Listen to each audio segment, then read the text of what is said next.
અમદાવાદમાં કચ્છની યુવતી પર દુષ્કર્મની ઘટના લઈને કોંગ્રેસનો વિરોધ. ભુજના હમીરસર તળાવ ખાતે વિરોધ પ્રદર્શન કર્યું. રાજ્ય ગૃહમંત્રી હર્ષ સંઘવીના ફોટા સળગાવ્યા. કોંગ્રેસ કાર્યકરોએ પોસ્ટર અને સૂત્રોચ્ચાર સાથે વિરોધ નોંધાવ્યો.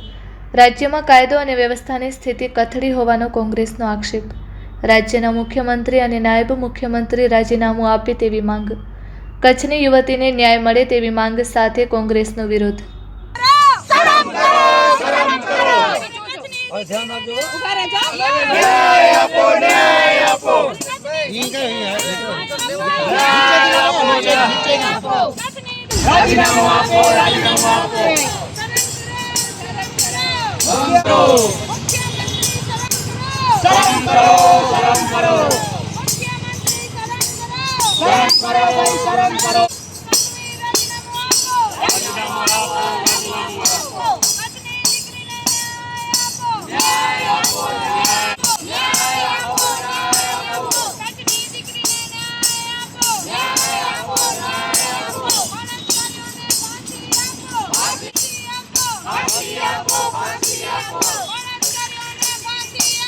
કચ્છની દીકરી એક અમદાવાદના સિક્યુરિટી ગાર્ડ સંદર્ભ કેસમાં બળાત્કારનો ભોગ બની છે.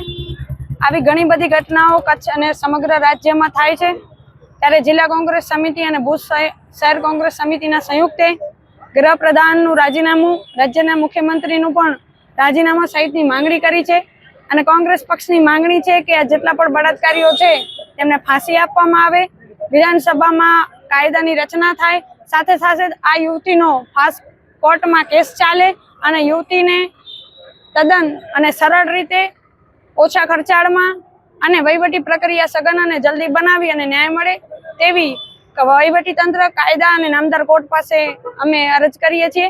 અને રાજ્યની સરકારને તો કંઈ કહી શકાય એમ છે જ નહીં કે ભારતીય જનતા પાર્ટીની સરકારમાં રોજ 15 થી 17 દીકરીઓ આવો ભોગ બને છે, જે કેગનો પણ અહેવાલ છે, જે શરમજનક ઘટના છે. આમ આજે જિલ્લાના વડા મથક ખાતે કાર્યક્રમ કર્યો છે.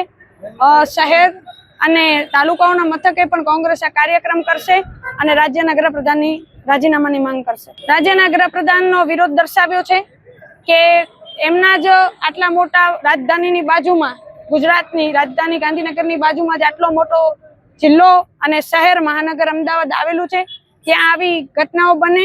ગુજરાત નહીં માટે આ શર્મસાર ઘટના છે. માત્ર કચ્છ નહીં, કેટલી ગુજરાતના રાજ્યોની દીકરીઓ અહીં ભણવા આવતી હશે, પીજીમાં રહેતી હશે અથવા તો કોઈ હોસ્ટેલમાં રહેતી હશે, પણ કાયદો ને વ્યવસ્થા ક્યાંક ને ક્યાંક રાજ્યની કથળથી જણાય છે.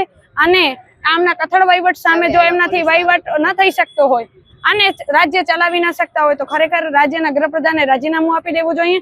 જેના એક વિરોધ સ્વરૂપે અમે અહીં રાજ્યના ગૃહપ્રધાનની પ્રતિમા પણ સળગાવી છે, તેલી ચિત્ર સળગાવ્યું છે અને એમનો વિરોધ નોંધાવ્યો છે.